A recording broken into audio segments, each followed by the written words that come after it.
پیارے اسلام بھائیو، علم غیب کے بارے میں قرآن مجید میں دو قسم کی آیتیں ہیں۔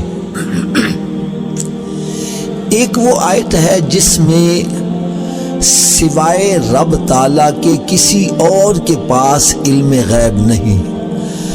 لا یعلم من فی السماوات والارض الغیب الا اللہ، زمین اور آسمان میں سوائے اللہ کے کوئی علم غیب نہیں جانتا۔ اور دوسری قسم کی آیتیں ایسی ہیں جس میں اللہ تعالیٰ کے علاوہ بھی مخلوق بھی علم غیب جانتی ہے۔ جیسے میں نے ابھی آیت پڑھی وَمَا كَانَ اللَّهُ لِيُطْلِعَكُمْ عَلَى الْغَيْبِ وَلَكِنَّ اللَّهَ يَجْتَبِي مِن رُّسُلِهِ مَن يَشَاءُ، کہ اللہ تعالیٰ علم غیب عام بندوں کو نہیں دیتا بلکہ وہ چن لیتا اپنے رسولوں میں سے جسے چاہے۔ کچھ ایسے افراد ہیں جو قرآن مجید کی ایک آیت کو پڑھ کے اسی پر زور دیتے ہیں اور دوسری آیت کی طرف توجہ ہی نہیں دیتے، نہ لوگوں کو پڑھ کے سناتے ہیں۔ باقاعدہ بڑے بڑے بورڈ بنے ہوئے آپ کو نظر آئیں گے، انہوں نے لکھا ہوتا ہے کہ اللہ کے سوا کوئی علم غیب نہیں جانتا۔ تو ایک بات اپنے ذہن نشین کر لو کہ قرآن مجید کی ایک آیت کا انکار کرنا ایسا ہے جیسے پورے قرآن کا انکار کرنا۔ قرآن پاک کی ہر آیت پر، ہر حرف پر ایمان رکھنا یہ ضروری ہے۔ ایک بندہ آیت کا انکار کر دے ایسا ہے جیسے پورے قرآن کا انکار۔ تو یہ مطلب نہیں ہے کہ جہاں علم غیب کی نفی ہے سوائے اللہ تعالیٰ کے، اسی کو سامنے رکھا جائے، دوسری آیتیں پڑھ کے سنائی نہ جائے، انہی کو بتلائے نہ جائے۔ اب میں ایک اور مثال بڑی آسان سی جو سمجھ میں آ جائے وہ بھی میں دے دوں۔ قرآن مجید فرقان حمید میں رب تعالیٰ نے ارشاد فرمایا فَلِلَّهِ الْعِزَّةُ جَمِيعًا، فَلِلَّهِ الْعِزَّةُ لِلَّهِ جَمِيعًا، کہ ساری عزت جو ہے وہ اللہ کے لیے ہی ہے۔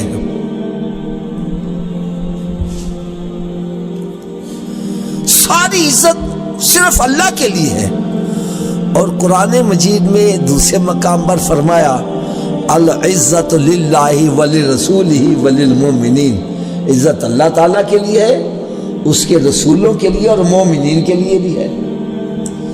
اب وہ بھی قرآن پاک کی آیت ہے اور یہ بھی قرآن پاک کی آیت ہے۔ اگر کوئی صرف ایک آیت پڑھ کے دوسری کی طرف توجہ نہیں دیا، اس کا انکار کرتا ہے، تو پھر اس کا مطلب ہوا عزت صرف اللہ کے لیے، باقی سب کو عزت سے خالی کر دے۔ پھر یہ جو بڑے بڑے القاب دیے جاتے ہیں، عزت مآب اور فلانا اور فلانا، یہ کیوں عزت ان کو دے رہے ہو؟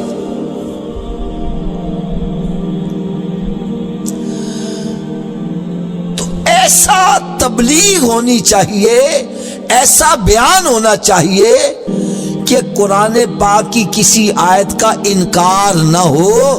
اس کا طریقہ کار کیا ہے کہ ذاتی طور پر عزت کا جو مالک ہے وہ صرف رب تعالیٰ کی ذات ہے۔ ذاتی طور پر بغیر کسی کی عطا کے اگر عزت کسی کی ہے تو وہ صرف اللہ تعالیٰ کی ذات کی ہے، اور باقی اللہ کی عطا سے اس کے رسولوں کی بھی عزت ہے، اللہ تعالیٰ مومنوں کو بھی عزت عطا کرتا ہے۔ اور پھر قرآن مجید میں رب تعالیٰ نے ارشاد فرمایا وَتُعِزُّ مَن تَشَاءُ وَتُذِلُّ مَن تَشَاءُ، جس کو چاہے عزت دے دے، جس کو چاہے ذلیل و خوار کر کے رکھ دے۔ تو جس کو رب عزت دے دے وہ اللہ کی عطا سے عزت والا بنا، تو جو اللہ تعالیٰ کی عطا سے عزت والا بنا ہے وہ ذاتی عزت والا نہیں ہے، لہذا ذاتی عزت صرف اللہ تعالیٰ کے لیے ہے، اور اللہ تعالیٰ کی عطا سے ہم بھی عزت والے بن سکتے ہیں، آپ بھی عزت والے بن سکتے ہیں، نیک بندے بھی عزت والے بن سکتے ہیں، جس کو وہ چاہے عزت عطا کر دے۔ تو دونوں کی عزت برابر نہیں ہو سکتی، شرک نہیں ہوگا۔ کیوں نہیں ہوگا؟ کہ اللہ تعالیٰ کی عزت ذاتی ہے، اور مخلوق کو جو عزت ہے رب کی عطا کرتا ہے، ذاتی اور عطائی دونوں برابر نہیں ہو سکتے۔ اگر میری بات ابھی بھی سمجھ نہیں آ رہی، میں اور آسان بات بتلا دوں۔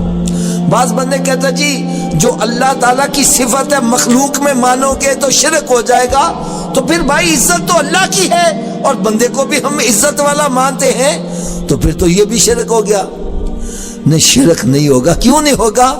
اللہ کی عزت جو ہے وہ ذاتی ہے، اور مخلوق میں جس کو عزت ملی وہ رب کی عطا سے ملی ہے۔ اللہ تعالیٰ کو عزت کسی کی عطا سے نہیں، اس کی ذاتی ہے۔ ایسی ذاتی عزت مخلوق میں کسی کے مانو گے تو پھر شرک ہوگا۔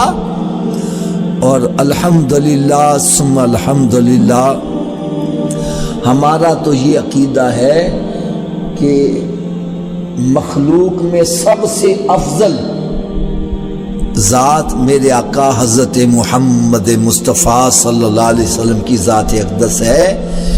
ان کے اندر بھی ذاتی طور پر ایک ذرے کے بھی مالک نہیں ہے، ان کو بھی جو کچھ ملا ہے رب کی عطا سے ہی ملا ہے۔ ان کے پاس اختیارات ہیں، ان کے پاس علم غیب ہے، ان کے پاس جو بھی کچھ ہے سب عطا کرتا ہے رب تعالیٰ کا ہے، ذاتی کچھ بھی نہیں ہے بس۔ اور رب تعالیٰ کے پاس جو بھی کچھ ہے اس کا ذاتی ہے، ذاتی اور عطائی برابر نہیں ہو سکتا۔ تو ہم مخلوق میں جو کمالات مانتے ہیں وہ اللہ تعالیٰ کی عطا سے مانتے ہیں، ذاتی نہیں مانتے بس۔ اگر پھر بھی تسلی نہیں ہو رہی میں اور آسان مثالیں دے دوں تاکہ شک شبہ رہے ہی نہ۔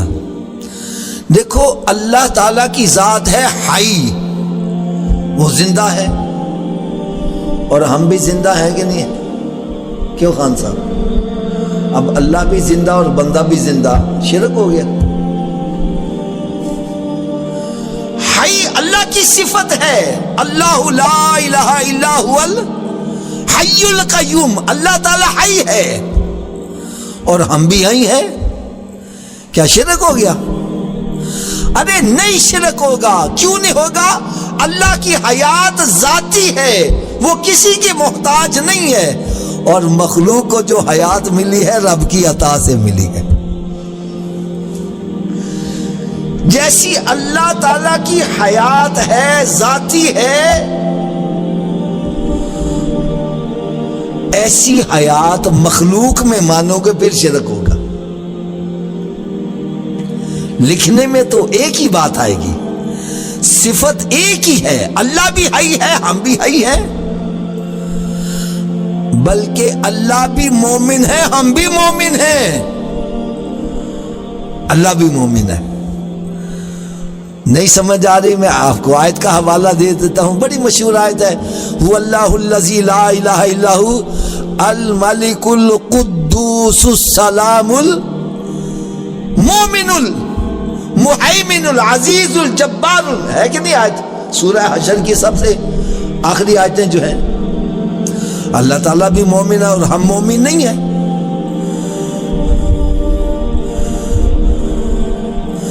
پھر اللہ تعالیٰ کی ذات سمیع اور بصیر ہے، انہ هو السمیع البصیر،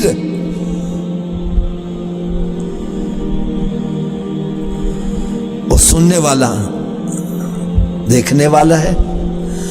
اور رب تعالیٰ قرآن مجید میں ارشاد فرما رہا ہے وَجَعَلْنَاهُ سَمِيعًا بَصِيرًا، میں نے بندے کو سننے والا دیکھنے والا بنایا ہے۔ اب کیا شرک ہو گیا؟ نہیں۔ شرک کیوں نہیں ہوا؟ رب تعالیٰ کی جو طاقت ہے وہ ذاتی ہے، اور مخلوق میں جو بھی طاقت ہے صفت پائی جاتی ہے وہ اللہ کی عطا سے ہے، بس شرک ختم ہو گیا۔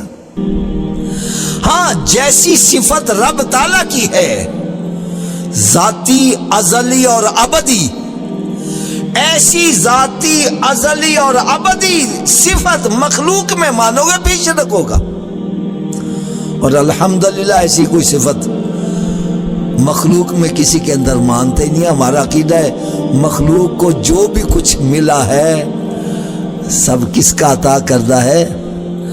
رب تعالیٰ کا عطا کرتا ہے۔ تو رب تعالیٰ کی عطا سے مخلوق میں اگر کوئی کمال پایا جاتا ہے اور ہم اس کا کمال مانتے ہیں تو یہ شرک نہیں ہوگا، اس لیے کہ ہم رب کی عطا سے مانگتے ہیں۔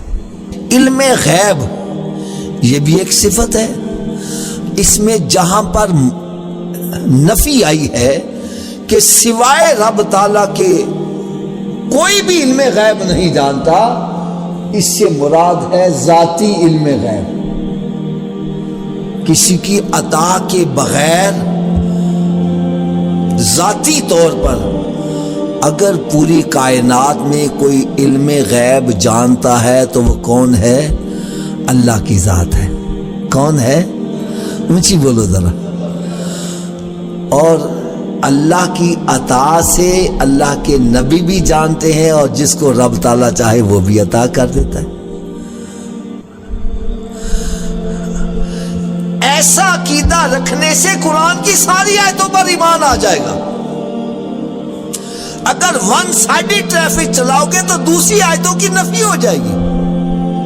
قرآن مجید میں رب تعالیٰ نے ارشاد فرمایا عالم الغیب فلا یظہر علی غیبہ احدا الا من ارتضی من رسلہ من یشاء۔ عالم الغیب اللہ کی ذات ہے، وہ اپنے غیب پر ہر ایک کو مطلع نہیں فرماتا، لیکن وہ چن لیتا ہے اپنے نبیوں کو، جس کو چاہے عطا کر دے۔ تو اس لیے ایسا عقیدہ رکھنا چاہیے کہ قرآن پاک کی کسی آیت کی نفی نہ ہو۔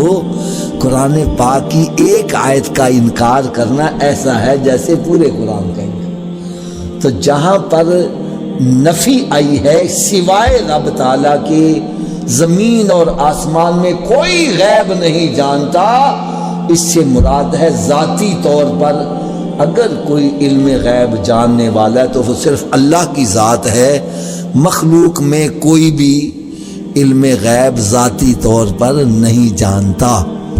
ٹھیک ہو گیا۔ اور جہاں ہے کہ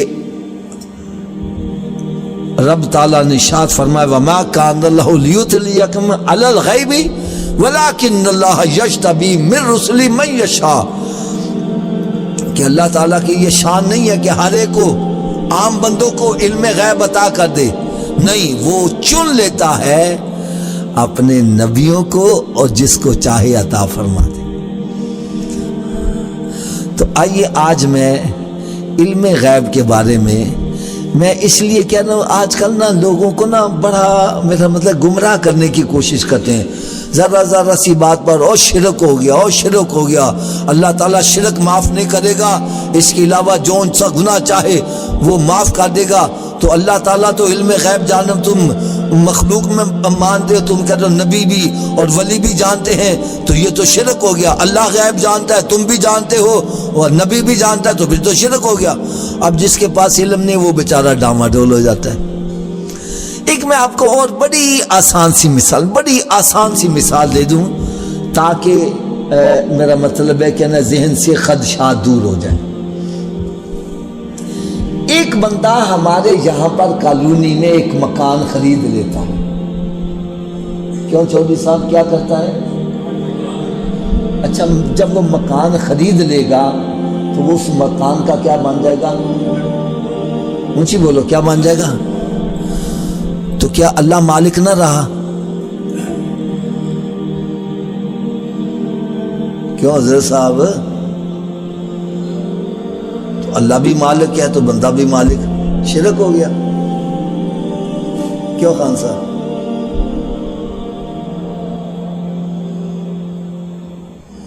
بھئی ایک مکان زید نے خریدا ہے، اب ہم کہتے ہیں وہ زید اس کا مالک بن گیا، تو کیا اللہ تعالیٰ کی ملکیت سے نکل گیا وہ؟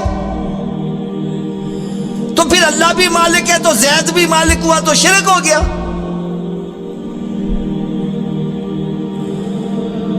بولو تو صحیح یار۔ اب مالک ہونا صفت ہے، اللہ کی صفت ہے، اب بندہ بھی مالک بن گیا تو کیا شرک ہو گیا؟ ارے نہیں، شرک نہیں ہوگا، اس لیے کہ اللہ مالک ہے، مالک حقیقی ہے، اور ہم جو مالک بنے اللہ کی عطا سے مالک بنے ہیں۔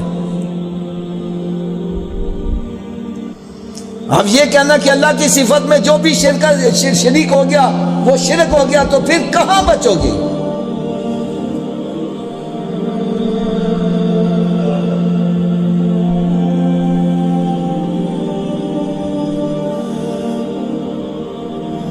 اللہ تعالیٰ مالک حقیقی ہے، ایسا مالک حقیقی مخلوق میں کسی کو مانو گے پھر شرک ہوگا، اور اگر اللہ کی عطا سے مالک مان رہے ہو تو پھر شرک نہیں ہوگا۔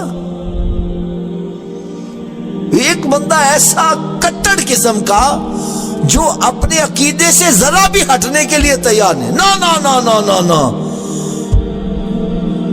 ایسا کر لیا تو شرک ہو جائے گا۔ اور میں نے اس سے کہا، میں نے کہا بھائی میری بات سن، یہ مکان کس کا ہے؟ بھائی اللہ کا ہے۔ میں کہ موٹر سائیکل کس کی ہے؟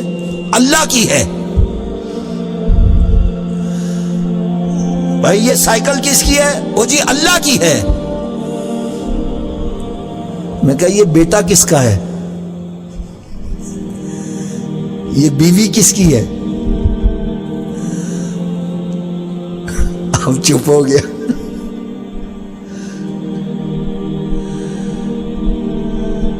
کس کا بیٹا مانو گے؟ اللہ کا بیٹا مانو گے؟ بیوی اللہ کی مانو گے؟ تو یہ کہو کہ میری بیوی ہے، یہ میرا بیٹا ہے، اب بیوی پر تیرا نام آ گیا تو بیوی حرام ہو گئی، بیٹے پر تیرا نام آ گیا تو حرام ہو گیا۔ جی غیر اللہ کے نام کے ہر چیز حرام ہے، تو پھر بیوی بھی تیرے اوپر حرام اور اولاد بھی حرام ہوگی تیری۔ ایسی تفسیر نہ کرو کہ لوگوں کو میرا مطلب خام خواہی مشرک بنا رہے ہو۔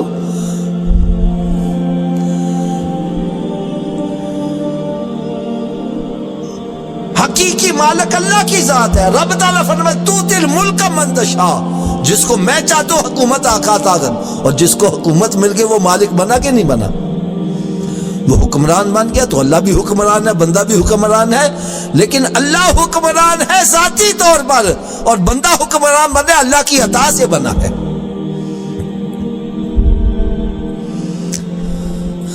تو لہٰذا ایسے تفسیریں نہ کرو جس سے خام خواہ لوگوں کو مشرک بنایا جا رہا ہے۔ کیا آپ کو اس بات سے ابھی تک تسلی نہیں ہوئی کہ پیارے آقا حضرت محمد مصطفیٰ صلی اللہ تعالی علیہ وسلم نے ارشاد فرمایا، اور تعریف کی بات یہ ہے چودھری صاحب، ہم کوئی حدیث پیش کریں تو فوری طور پر کیا بخاری میں ہے، مسلم میں ہے، یعنی ان کے نزدیک بخاری اور مسلم ہی بس حدیث ہے، باقی حدیث مانتے ہی نہیں ہے۔ بخاری میں ہے، مسلم میں ہے، یہ ضعیف حدیثیں بیان کرتے ہیں، یہ ضعیف حدیثیں بیان، تو بھائی جو میں حدیث بیان کر رہا ہوں یہ بخاری اور مسلم دونوں میں موجود ہے، دونوں میں موجود ہے۔ اور باب بھی بتلا دوں، زیارت قبور باب ہے، سرکار دو عالم نور مجسم صلی اللہ علیہ وسلم احد کے شہداء کرام کے مزارات پر حاضری کے لیے تشریف لے جاتے ہیں، اور پھر سرکار صلی اللہ علیہ وسلم نے وہاں خطبہ ارشاد فرمایا۔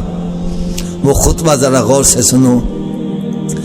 میرے آقا صلی اللہ تعالی علیہ وسلم نے ارشاد فرمایا، میری امت مال کی محبت میں پڑھ کر گمراہ ہو سکتی ہے، میری امت آپس میں فسادات کی وجہ سے گمراہ ہو سکتی ہے، لیکن میری امت میرے بعد مشرک ہو جائے، فرمایا میں اللہ کی قسم کھا کے کہتا ہوں میری امت میرے بعد شرک نہیں کرے گی۔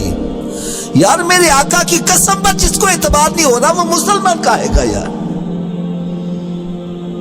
بخاری اور مسلم دونوں حدیثوں نے اس کو نقل کیا ہے۔ سرکار صلی اللہ علیہ وسلم نے ارشاد فرمایا میں اپنی امت کو ایسا درس دے کے جا رہا ہوں کہ میں اللہ کی قسم کھا کے کہتا ہوں کہ مجھے اپنی امت سے اب شرک کا شائبہ نہیں رہا۔ مجھے سمجھ نہیں چل رہی، جس نبی کے کہنے سے تم اللہ کو ایک مان رہے ہو اس نبی کی قسم پر تمہیں اعتبار نہیں ہو رہا، کیوں مشرک بنا رہے ہو لوگوں کو؟ بات بات پر شرک شرک شرک شرک شرک، ایک ہی رٹ لگائے ہوئے۔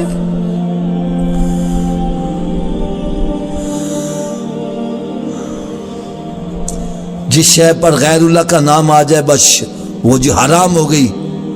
اور میں نے کہا مسجد کس کا گھر ہے؟ اللہ کا گھر ہے، اور اس پر بھی غیر اللہ کا نام آتا ہے کہ نہیں؟ یہ مسجد ہماری جو ہے اس کا نام غوثیہ مسجد ہے، تو غوثیہ اللہ تھوڑی ہے۔ لاہور میں مائی لاڈو کی مسجد ہے کہ نہیں ہے یار؟ چلو لاہور والوں کو تم چھوڑو، سعودی عرب والوں کو لے لو، مسجد عائشہ ہے کہ نہیں ہے یار؟ بولو تو صحیح، کیوں جی حاجی صاحب؟ مسجد جورانہ ہے کہ نہیں ہے؟ مسجد نبوی شریف ہے کہ نہیں ہے؟ مسجد بلال، مسجد ابو بکر صدیق، مسجد عمر فاروق ہے کہ نہیں ہے یار؟ کیا معاذ اللہ یہ سب حرام ہو گئے؟ کیا باتیں کرتے ہیں یار؟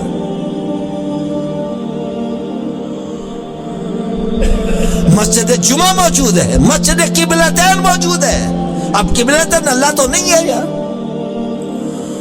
جمعہ بھی اللہ نہیں ہے، اب مسجد پر غیر اللہ کا نام آ گیا تو پھر مسجد بھی جائز نہ رہی، کدھر جاؤ گے؟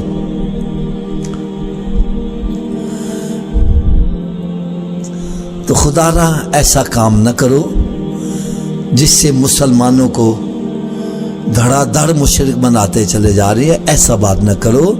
میرے آقا صلی اللہ علیہ وسلم نے ارشاد فرمایا میں اپنی امت کو جو درس دے کے جا رہا ہوں مجھے اپنی امت سے اب شرک کا شائبہ نہیں رہا۔ تو میرے آقا صلی اللہ علیہ وسلم مطمئن ہے۔ اب ایک بندہ کہتا ہے میری اولاد حلال کی ہے، کوئی اس کو اٹھ کر حرام کی کہہ دے تو اس کے دل پر کیا بیتے گیا؟ تو سرکار صلی اللہ علیہ وسلم فرما رہے میری امت شرک نہیں کرے گی۔ اب کوئی اٹھ کے اس کو مشرک بنا دے تو سرکار کے قلب حضرت پر کیا گزرے گی آپ؟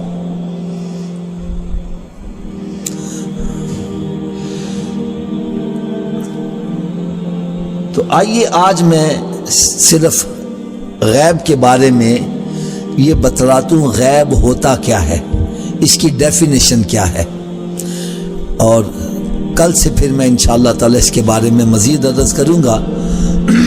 آج صرف غیب کی تعریف سن لو کیا ہے۔ انسان کو اللہ تعالیٰ نے 5 ذرائع دیے ہیں جن سے بندے کو علم حاصل ہوتا ہے۔ کتنے؟ 5 ذرائع، ان کو بولتے ہیں حواس خمسہ۔ کیا بولتے ہیں؟ 5 حواس ہیں جس کی وجہ سے بندے کو علم حاصل ہوتا ہے۔ وہ 5 حواس کون سے ہے؟ ایک تو دیکھنے سے، سونگھنے سے، چکھنے سے، سننے سے، 4 ہی ہو گئے، 5واں ٹچ کرنے سے، پکڑنے سے۔ یہ 5 ذرائع ہیں جن سے بندے کو علم حاصل ہوتا ہے، ان کو بولتے ہیں حواس خمسہ۔ میں بول رہا ہوں، آپ سن رہے ہیں، ٹھیک ہے نا؟ آپ کو سننے سے علم حاصل ہو رہا ہے، پھر دیکھنے سے علم حاصل ہو رہا ہے۔ یہ حافظ صاحب بیٹھے ہیں، انہوں نے سفید کپڑے پہنے ہیں، سر پہ ٹوپی پہنی ہے، دیکھنے سے پتہ چل رہا ہے۔ یہ سننے سے نہیں پتا چلے گا، نہیں سمجھ لے گی بات، دیکھنے سے پتا چلتا ہے۔ اور پھر یہ دیوار ہے، پلر ہے، اس کو ہاتھ لگائیں گے پتا چلے گا یہ روئی کا ہے، فوم کا ہے، لوہے کا ہے، لکڑی کا ہے، پتا چلے گا ٹچ کرنے سے۔ چکھنے سے پتا چلتا ہے یہ پھیکی ہے، میٹھی ہے، کڑی ہوئی ہے، ترش ہے، ہاتھ نہیں بتلائے گا، یہ چیز زبان بتلائے گی۔ یہ چیز خوشبودار ہے یا بدبودار ہے، یہ کون بتلائے گا؟ یہ ناک۔ یہ 5 ذرائع ہیں جس سے بندے کو علم حاصل ہوتا ہے، ان کو بولتے ہیں حواس خمسہ۔ بابا جی کیا بولتے ہیں؟ کیا بولتے ہیں؟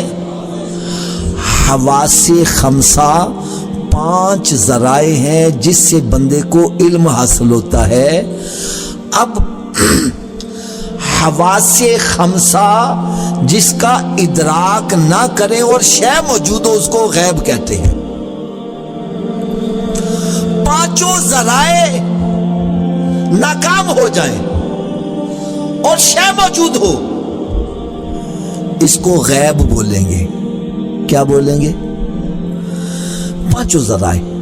مثلا ہمارے یہاں کرامن کاتبین ہیں، قرآن کہتے ہیں کرامن کاتبین یعلمون ما تفعلون، جو ہم کرتے ہیں وہ سب لکھتے جا رہے ہیں۔ اب کرامن کاتبین کو دیکھ سکتے ہو، پکڑ سکتے ہو، اس کی آواز سن سکتے ہو، سون کے بتلا سکتے ہو، چک کے بتلا سکتے ہو؟ 5 ذرائع جواب دے جائے اور فرشتے موجود ہیں، اس کو غیب کہا جائے گا۔ تو غیب کی ڈیفینیشن یہ ہے حواس خمسہ جس کا ادراک نہ کریں اور شے موجود ہو۔ اسی طرح اللہ کی ذات موجود ہے، علم و قدرت سے موجود ہے، لیکن ہمارے حواس کام نہیں کرتے، اس کا ادراک نہیں کرتے، اس کو غیب بولیں گے۔ تو غیب کی ڈیفینیشن یہ یاد رکھو، حواس خمسہ جس کا ادراک نہ کریں اور شے موجود ہو اس کو غیب کہتے ہیں۔ آئندہ انشاءاللہ تعالی اس کے بارے میں مزید عرض کریں گے۔ اللہ تعالیٰ مجھے اور آپ سب کو سمجھنے کی اور عمل کرنے کی توفیق عطا فرمائے۔